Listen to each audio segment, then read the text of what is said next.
Hello, everybody. Scott Golden here with the World Class Championship Wrestling Review Series. October 29th, 1988 is our episode today. The completion of the series.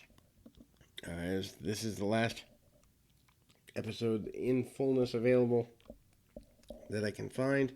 Brian Adias and Vince Apollo opening the contest here.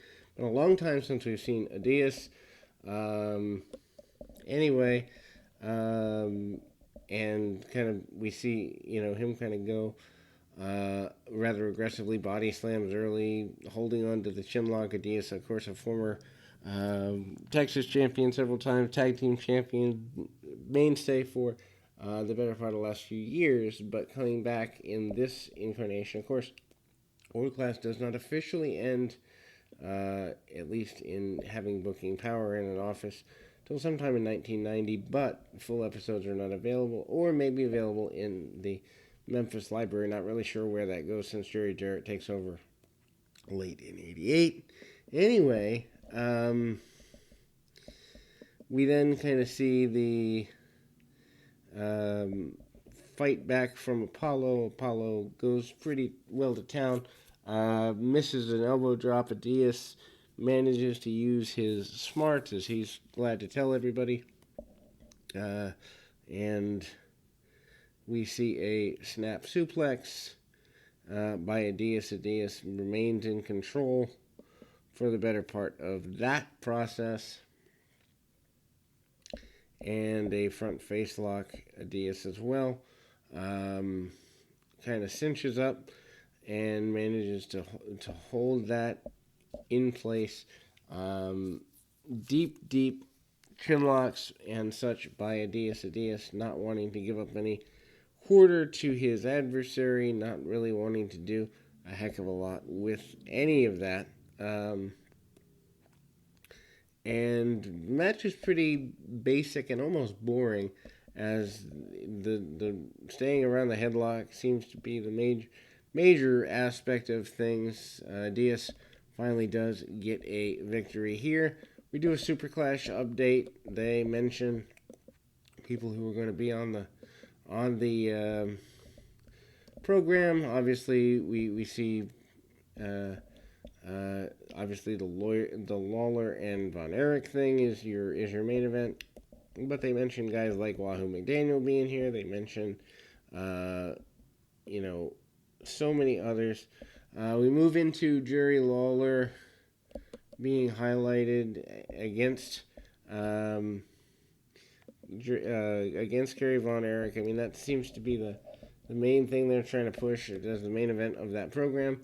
Eric Embry gets attacked by Devastation Incorporated, jumps from behind. Of course, that exists because of the alliance with the AWA, but Embry, as a former light heavyweight champion here in World Class, is trying to defend his own honor.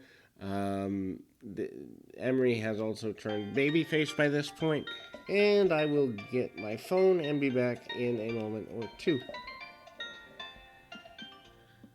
So the continuation of things with the attack on Emery is pretty pronounced. I assume they wanted to get a good bit out of that, and the inference is that that Akbar wanted to formulate a bit of a battle there. Then we see in the next segment highlights of Blackjack Mulligan and his son Kendall Windham versus Iceman Parsons and Black Bart. Odd to see Mulligan coming back, although trying to help his son, I understand it, but this is, I think, one of his last wrestling appearances. Then, I mean, that literally breaks down into a brawl with just about everybody around at ringside. Not really much of a match to it. I think they just did it to put Mulligan on television. Harvey Martin gets attacked by the Samoans, and then the final match is Samoan SWAT team versus Michael Hayes in a steel cage.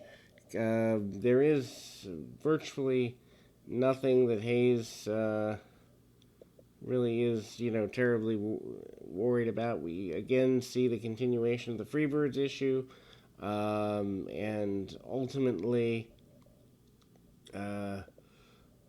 Hayes takes a good bit of punishment.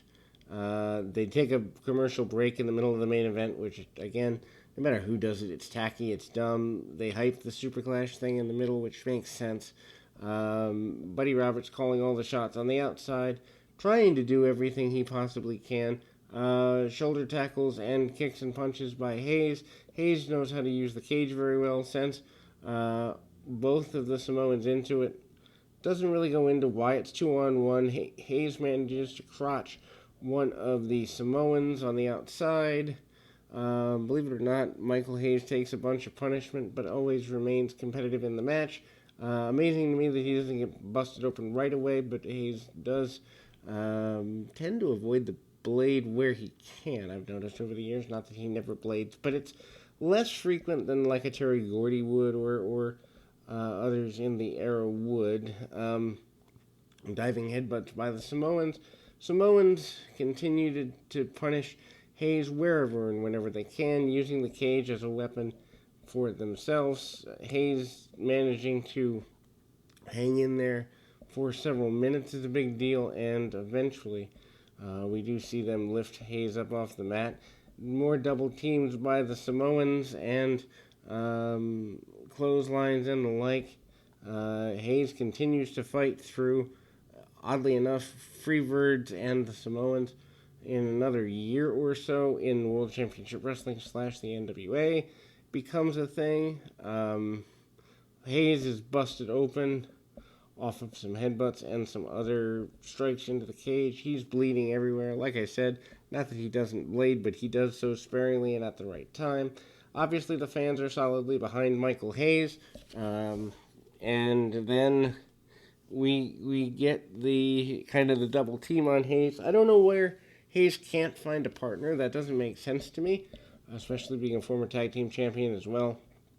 But Michael Hayes takes the continued punishment, and they go right up to the end of this program. Hayes can barely stand, and we kind of see the Samoans dominant. Hayes will not quit. Anyway, Buddy Roberts calling for a final finish and enters the cage himself. Referee kind of makes a bit of a stoppage, standing over Michael Hayes. Makes a decision that the Samoans are in control. Return back to the tag team champions with them holding the gold. Samoans hot team holding the gold is the last thing we see on at least the network version of the World Class Series. So thank you for joining us. 340 episodes. The entire series is up. We're going to focus on Superstars of Wrestling next. Eventually, every available territory that I can find that has episodic television and it's available somewhere will be included in this channel. My goal is to literally have tens of thousands of audio content for you available over the next several years. Thank you for your continued support. Until next time, keep your feet on the ground, your mind in the moment.